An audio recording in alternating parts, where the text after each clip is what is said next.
hot for a sweatshirt. Fall in Southern California. I want to talk a little bit about why we take the pictures we take. I see people take pictures sometimes and I don't know what the subject is. When you look at a scene, there's something that you saw that's interesting to you.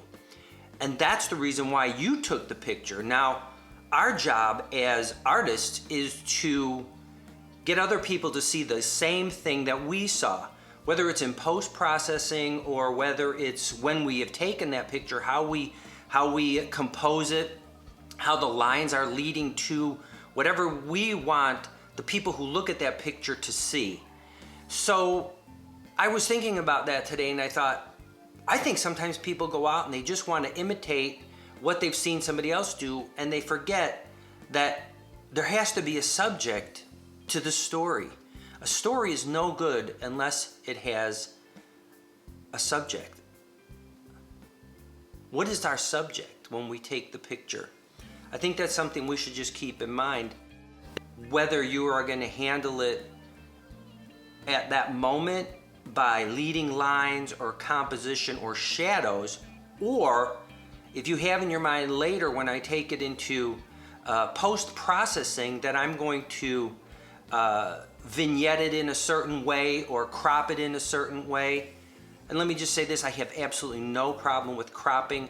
Every single thing that we do as an artistic process leading to the end result serves the end result. If you have to crop in a little bit, so be it. It all depends on what you want your viewers to see when they look at that picture.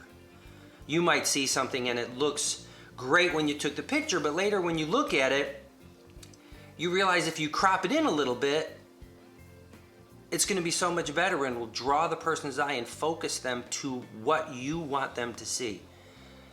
When we take a picture, the thing that interests us when we take that picture is the story and the subject that we want to convey to somebody else. So don't let it get lost.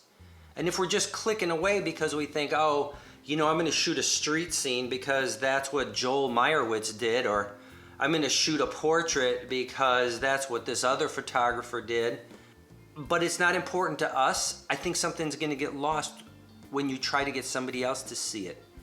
A story that you tell, if you were to tell a verbal story, if it's not important to you and it's not in your heart, that story is going to be weak when you tell the next person.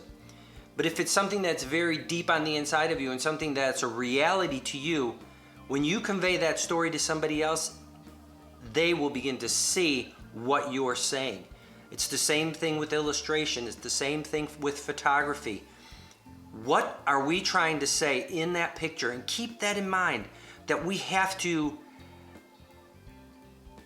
get people to see what we are seeing in that moment. And don't just randomly take a picture because this is what somebody else did, or don't just randomly shoot a photo because of a certain shadow because that's what somebody else did. Does that shadow mean something? Is it helping to convey what you are trying to say? Why do we take pictures? I'm going to sprinkle a few photos that I've taken into this video, putting them in just because you can see that when I took the picture, I had a subject in mind. I had a point of interest in mind when I took the picture. And some of them you'll see that I've done some post-processing in just to focus our eyes more on what I wanted to say in that shot. Some of them are done just by simply having good shadows and seeing the light and watching that somebody moves into that space and thinking that is going to work. Any piece of artwork has a focus. If you like this video, hit the like button. If you want to see more videos like this, hit the subscribe button. And if you want to know when I'm posting them, hit the notification bell. For me and Dean right back here, I'm signing off. You have a good day. Bye. Everything is wiggling.